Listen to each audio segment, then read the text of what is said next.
ایک بچہ شام کو آپ مسجد میں اعتکاف میں بیٹھے ہوئے تھے تو اس کی ذمہ داری تھی گھر سے افطاری کا سامان لانا، چھوٹا بچہ تھا، وہ ذرا دیر سے آیا افطاری کا سامان لے کر کے، جب پہنچا تو اعلیٰ حضرت کو جلال آیا، اتنی دیر سے کیوں آئے ہو؟ ایک تھپڑ اس کی گردن پہ دے مارا۔ اب لوگ کہتے ہیں مغرب ہو گئی، عشاء کا وقت آیا تو بے چینی کے ساتھ کبھی ادھر ٹہلتے ہیں کبھی ادھر ٹہلتے ہیں۔ بچہ خادم تھا، اس کی ماں زنان خانے میں خدمت کرتی تھی، والد بھی نوکری کرتے، خادم تھا، اکثر لاپرواہی کرتا تھا، بھول جاتا تھا۔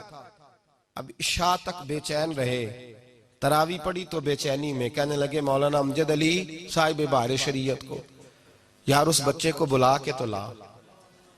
مولانا فرماتے میں نکلنے لگا تو کہنے لگے نہ جانا یار، اب نہ جانا، ہو سکتا ہے کہیں تھک کے سو گیا ہو بیچارہ، تو اس کی نیند نہ خراب کرنا، اگر جاگتا ہوا ملا تو ڈھونڈ لانا۔ کہتے ہیں حضرت صدر الشریعہ مولانا امجد علی صاحب کے ڈھونڈ کے واپس پلٹ آیا، لیکن وہ کہیں میسر نہ آیا۔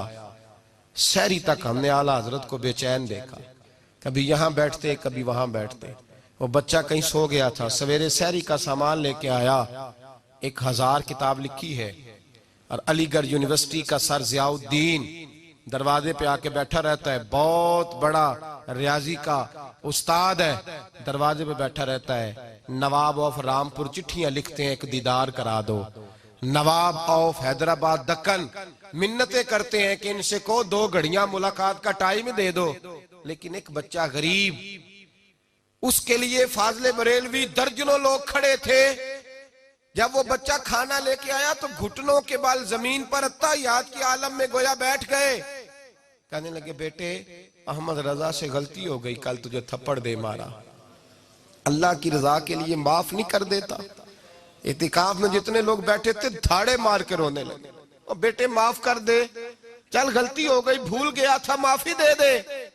اللہ اکبر، کہتے ہیں حضور نہ کریں، آپ کیسی بات کر رہے ہیں؟ فرمایا بیٹے میں بوڑھا ہو گیا ہوں تو بس تجھے مار بیٹھا، مجھے معاف کر دے۔ اس نے کہا حضور جیسے آپ کہتے ہیں میں راضی ہوں۔ فرمایا یار نابالغ تو اپنی مرضی سے معاف بھی نہیں کر سکتا، نابالغ تو معاف، چل تو اس طرح کر مجھ سے بدلہ لے لے۔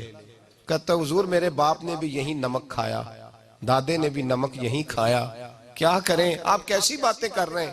اعلیٰ حضرت فرمانے لگے تو باپ دادا کے نمک کا خیال کر، میں بھی تو اس مصطفیٰ کے دین کا خیال کروں گا نا جن کا میں نمک کھاتا ہوں، میں بھی تو خیال کروں گا نا، ان کی سنت معاف کر دے اللہ کی رضا کے لیے۔